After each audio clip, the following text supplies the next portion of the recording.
In December of last year, I started a red cherry shrimp breeding project because I wanted to see if I could breed 1,000 of them in 180 days. I set up a new tank for this project, and 4 weeks later, in January, I added 75 red cherry shrimp to it. These shrimp were taken from 2 other tanks of mine. By March, there were new babies and things were looking good. In April, I started to see a decline in the population. The adults were randomly dying, and for whatever reason, I could not pinpoint the exact cause. I made a couple of changes, and for a few weeks it looked like things had turned around for the better. However, in May, the deaths started all over again, and the 75 shrimp that I started with were down to about 25, which included the new ones that were born around March. I decided to stop the breeding project and rescue the remaining shrimp. I ended up moving them to my Amano Shrimp Tank, which was already established and running without any issues. Since then, I've left the red cherry shrimp and the tank alone, and today we're going to see how they're doing in the new home. Before we can check up on them, I need to do a little maintenance as this tank has not been touched since May. As you can see, there's barely any light coming through because the stem plants are completely overgrown. The duckweed and red root floaters have totally covered the surface, adding to the blockage of light. I'm going to remove the light and start cleaning up this tank. I'm going to start by removing all of the floating plants, but first I need to turn off the filter because I really don't want any of them getting pushed under by the flow and getting trapped under the dragonstone. I bought a handful of these red root floaters about a month ago because I wanted to grow and sell them back to my local fish store for credit. They've really started to multiply, and I'm going to keep them aside as I'll add them back to the tank later on. Red root floaters are one of those few floating plants that are not blacklisted in Canada. As you can see, the leaves are not a deep red, and that's because my lighting is set to about 60% of the total brightness. If you want that deep red color, you'll have to go with high lighting, and if you can also limit the amount of nitrogen in your tank, it will help deepen the color.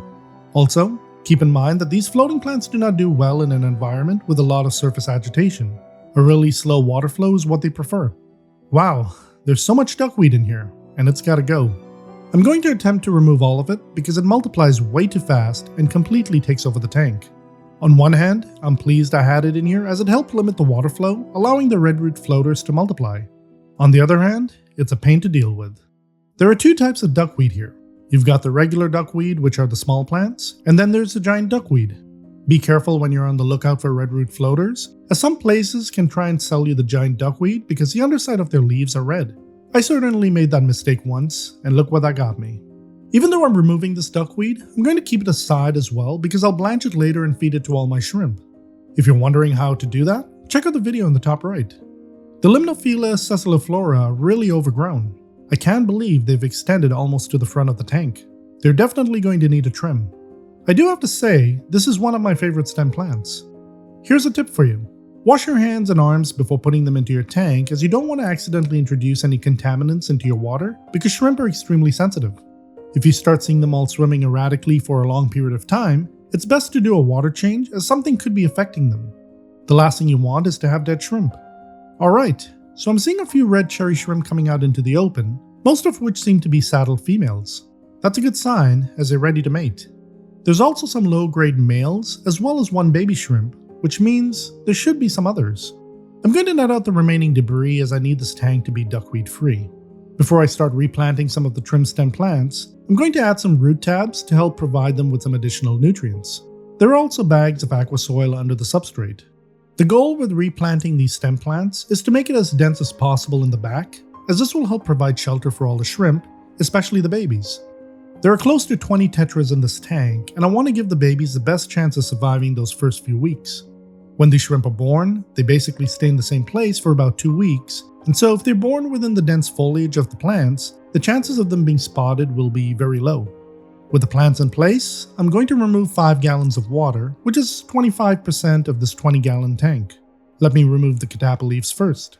As you can see, I'm not covering the intake of the siphon, so sucking up any of the adults or babies is highly possible. In fact, I did suck up 3 baby shrimp, but they were fine, and I placed them back into the tank. I really needed to remove some of the debris as bits of the dragonstone had broken off. When siphoning water, it's best to siphon it out into a bucket so that you can place back any shrimp you accidentally suck up. Also, try to use a white bucket as it will help make it easier for you to spot them. Now, if you're doing a simple water change only and not really worrying about the debris on the bottom, cover the intake tube with a fine netting or filter foam. This will ensure that you only remove water and fine particles. Filling up the tank usually takes the longest because replacing around 5 gallons takes approximately 30 minutes. I do this on purpose to ensure that I don't shock my shrimp. I don't fill my tank straight up from the tap either. In fact, I have a 25-gallon container that I store dechlorinated water in, which I use to fill my tanks. By doing this, it actually allows me to change around 50% of the water in any of my tanks without affecting the shrimp because the water parameters in this container are the same as what I have in my tanks. I'll go over all of this in a separate video. Now that the tank is filled, I'm going to add 1 milliliter of Seachem Prime to detoxify the water of any ammonia, nitrite, and nitrate. As I mentioned earlier, the water that I added is already dechlorinated, but I do this from time to time as an added safety measure. Next, I'm going to add 5 milliliters of Seachem Stability to introduce some beneficial bacteria to the tank, as some of it would have been removed when I took out the plants and siphoned up some of the debris. Lastly, I'm adding some Shrimp Safe all-in-one liquid fertilizer for the plants. If you're interested in any of these products, I'll leave a link in the description for you. I'm going to be adding the redroot floaters back to the tank, but because there's no duckweed to help stop them from moving around, I'm going to place them inside this ring that I made from airline tubing. The ring will hold the plants in place, and this way they won't move around in the tank. This should help them propagate easily. As I mentioned earlier, these plants prefer very low surface agitation, and I've got an AquaClear 50 filter, which provides a pretty decent flow. Now, the only thing that's left is to turn the filter back on. I'll clean it the following week, as I like to alternate between water changes and cleaning out the filter, just so that I don't affect the beneficial bacteria population in the tank. I'm also adding 1 milliliter of API AquaClear to help clear the water. Basically, this chemical binds the smaller particles, making it easier for the filter to pick up. Let's add the catappa leaves back to the tank, as they will serve as a food source for the shrimp.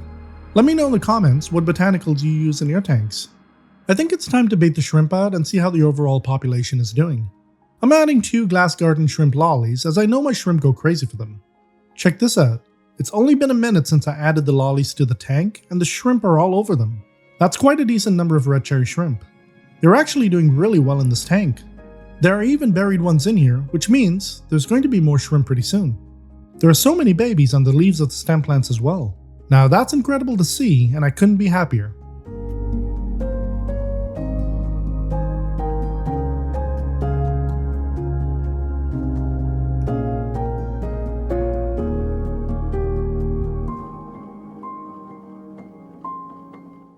I feel breeding these shrimp in this tank will be extremely successful. I won't have as many as in a shrimp-only tank, as the fish may pick some of them off, but I'm okay with that. I'm really liking this combination of red cherry shrimp, Amanos, and Tetras. It just makes for a colorful, vibrant, and active tank. Let's check back in a few months and see how these shrimp are doing again, and hopefully, the population will be a lot larger. If you're interested in keeping or breeding red cherry shrimp, or any other type of Neocaridina shrimp, check out the following videos and consider subscribing.